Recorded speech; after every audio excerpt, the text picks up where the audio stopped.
So my research looked at a very large swath of history. I looked all the way back from the 1897 flood in Moorhead, and I will also comment on anticipation of the flood this year.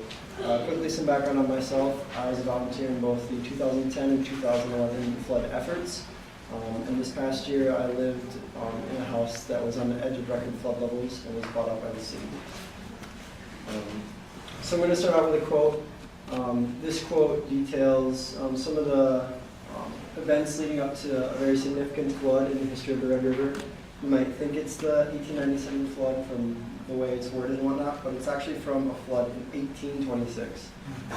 This flood was detailed by a fur trader in the area. Fort Garrity is now Winnipeg, and so he wrote down some of the reasons why he thought the flood had occurred.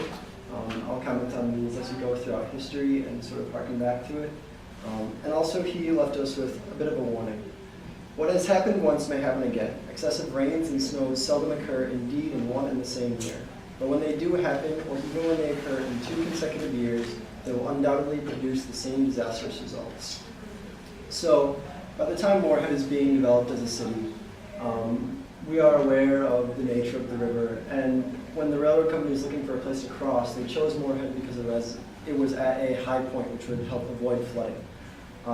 As such, all of the parcels in the first plat of the city were located above the major stage flood line of 30 feet. However, when the city expanded in 1880 and 1881, they went to low-lying areas known as the Point and Woodlawn Park. Here's a map of that first city plat. The ridge you see to the west of the city is approximately the 30-foot flood line, and Point is the area to the north, and Woodlawn Park is to the southwest. Some of the reasons why the city moved into these lower areas was they were still closer to the economic heart of the city, being the river and the railroad providing major transportation routes in and out of the city. So the Great Flood of 1897, I'm sure we've all heard of it by now. It was preceded by a long snowy winter, and farmers in the region took note of this. They put out an advisement in the newspaper that year that advised people to move their things to higher ground. And you know, it was a very good advisement. But Major Jones of the U.S. Engineering Corps, he released a contradictory statement when interviewed by the Fargo Forum that spring. He thought that the water would soak into the ground and evaporate, but as we know, that is not the case, and the river crested approximately 40 feet. Figures on this differ looking at what institution and what time in history the level is being reported. After the flood, however, residents focused on rebuilding. Many residents rebuilt right on the foundations where their homes previously sat, and this was common throughout even into the 60s. However, the city of Moorhead did provide an incentive for residents who chose to rebuild elsewhere. If you would choose to rebuild on higher ground, the city would provide 40 to 50% more in relief funds. I think it's very encouraging to know that Moorhead was looking at future flood thoughts and processes this early in history. So there was even outcry from the citizens that they thought that these things should be done. So it wasn't just administration, some citizens thought that should happen as well. Soon after that flood, Fargo installed a stream gauge which looked at the height of the river and helped predict future floods. And in 1922, the USDA commissioned a report on drainage in the Red River and how to increase drainage to reduce the amount of standing water on farm fields. So while this was primarily an agricultural report, it did have one important statement on urban development. At present, an extreme flood such as that of 1897 would damage much property, interfere with transportation, destroy livestock, and might cause loss of human life. Thus, without increase in height or frequency of floods, the possibilities of serious damage increases as the country develops and as population increases. However, there was a dry period following this report, and for 22 years there was almost little to no flooding. 5 of the floods shown there all remained under 20 feet, while floods, well, the major flood stage is at 30 feet. Flood stage actually begins at 18 feet. During this time, Moorhead also saw a dramatic increase in population. It increased 66% from 1920 to 1940. And also within this time, at least 33 new homes were built along the river. In light of this new dry period, a report was written in 1944, which analyzed water supply geography, looking at how to distribute water around a very dry landscape, and thought about the ideas of possibly creating reservoirs on these rivers. Later on, author William J. Carlisle produced another report, this time looking at both potentially dry nature and the flooding tendencies of the land. And he had a comment about this drier period and claimed that because the major period of settlement coincided with the period that was relatively flood-free, it sort of like gave a false sense of security that major inundation was over. However, in 1952, there was a flood that reached 34.6 feet, which had been the worst since 1897. This affected 130 homes within a 30-block area in Moorhead alone, but the widespread impact of it throughout the valley prompted improvements by the United States Army Corps of Engineers. The improvement for Fargo Moorhead was the construction of Dike East and the rerouting of the river south of Main Street.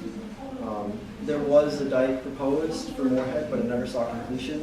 However, the rerouting of the river did remove 17 homes from low-lying areas. Urban renewal was a program made possible by the Federal Housing Act of 1949. Moorhead initially looked to this to help struggling downtown businesses, but after a series of 4 floods in 1962, it was seen as a possible solution for removing residents in low-lying areas on Point and Woodlawn Park. During this proposal and planning time, the flood of 1952 was used as kind of the benchmark for where to put developments. Here's a picture of the Point area and how very densely it is populated. Many of these homes sat below the major flood stage of 30 feet, and the line you see there uphill of the river is the 1952 flood extent, which was used for planning purposes. I'll get back in a little bit to why this might have been the case. First, let's look at urban renewal's effectiveness. The buyout process was slow and bureaucratic. Homes were not removed from the Point until 1969. Thankfully, they were removed before the flood in that year, which reached a height of over 37 feet. However, during the time that funds were trying to be gathered for this project, residents in the area were subject to 2 more major floods in 65 and 66. The reason for this is that the Federal Housing Act required these long-range plans and proposals in order to garner funds. So essentially, the city was using a development project to try and respond to an emergency. So while it was effective at removing the houses, it failed to do so within a timely manner.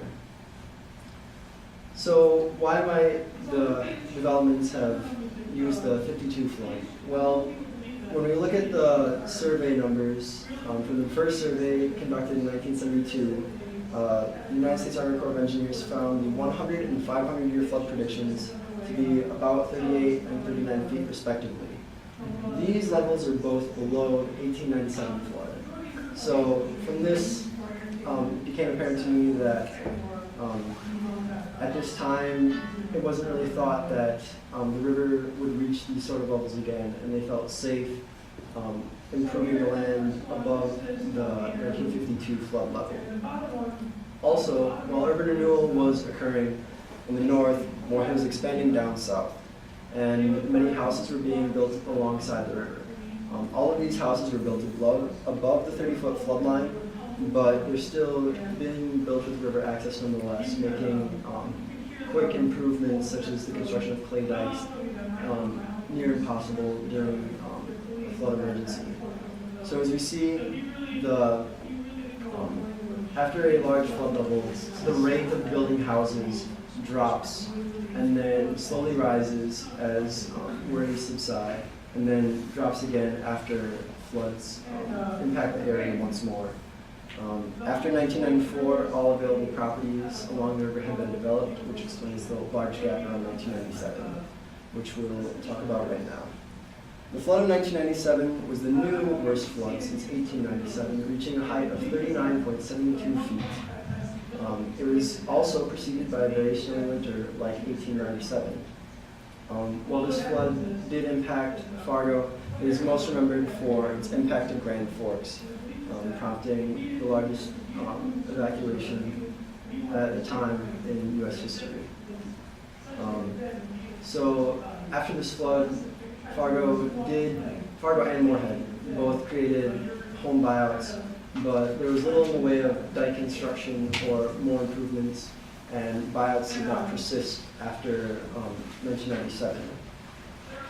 The International Joint Commission released a report on how to reduce floods impacting the river basin and looked at all of the communities along the river. And when they released a report in 2000, their findings had found that until solutions aimed at reducing major flood risks are developed, Moorhead remained at undue risk. So we'll go to the in-between years between 1997 and 2009. In that time, Moorhead began a new practice when developing new neighborhoods. They no longer extended the property lines all the way back to the river. Instead, they left a public corridor so that they could build dikes and levees and other flood improvements within that area.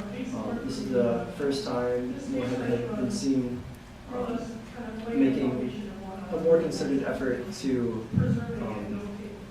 get out of the way of floods before it really impacted the area. During this time, there were 3 more major floods, 2 of which exceeded 36 feet. And this statistic is very important because before 1997, only 2 floods had ever been recorded breaking that mark, and that was within 100 years. And now within 10 years, there were 3 more floods over 36 feet. So that brings us to the latest series of floods from 2009 to 2011. 2009 flood was the highest recorded in the history of Fargo Moorhead, reaching a height of 40.84 feet. Over 2 million sandbags were used in Moorhead to protect from the flood. After this flood subsided, Fargo did home buyouts, and Moorhead bought out 49 homes. These homes were either moved or demolished to make room for dike and levee improvements. Again, in 2010, there was a major flood, and Moorhead continued to offer home buyouts.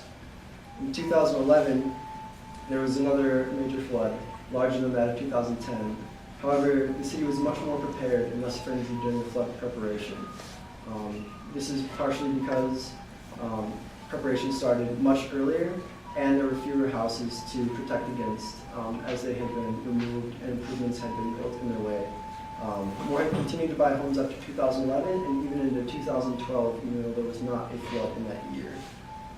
So looking to predictions for this year's flood, we'll go back to some of the observations made by Alexander Ross. A large quantity of snow fell in 1826, as it has this year. We're currently at 68.1 inches of annual snowfall, which is above average. And what we're very worried about is a late spring with a sudden burst of warm weather. As of yesterday, the National Weather Service increased their flood prediction, and there's now a 50% chance of the river reaching 40.3 feet and a 10% chance that it will reach 42.3 feet. On April 15th, engineers had recommended raising Fargo's protection to 43 feet. Now, while these numbers are very high and a little scary, Moorhead is much more prepared for this flood than they've ever been in the past. The series of home buyouts and levee improvements have dramatically reduced the number of sandbags needed to fight a flood, and also the number of properties affected during a large flood. Looking forward, the creation of the public corridors when developing new areas is it's a very big program, and I'm sure the city of Moorhead will continue to offer flood buyout efforts. It's important to note that this is voluntary. They don't want to use eminent domain, but they would certainly like to connect all of the land along the river into a continuous dike and levee system. Also, the expansion of a public greenway proposed in 2008 is now able to move within the city limits. The homes along the river had previously prevented this because homeowners were not keen on the idea of a public trail in their backyard. However, this can now provide recreation opportunities as well as flood improvements. And I think it's important to note that the flood improvements are taking a front seat, where in 2008 they were sort of secondary to the recreational improvements. So that's my overview of how Moorhead's urban development policies have changed in response to the rivers, and how things look going forward. I'd like to briefly thank a number of people who assisted with this research. Dr. Sangren and Dr. Chapman from history, Dr. Bishop helped me with GIS related things. My mother, Mark Peel in the Clay County Archives, Brad Anderson, Moorhead City Engineer, helped loan me GIS files to analyze the area. The NDSU Government Archives provided many documents, and I'd like to thank Kim Slady for sharing her family story with me while researching this project. Thank you.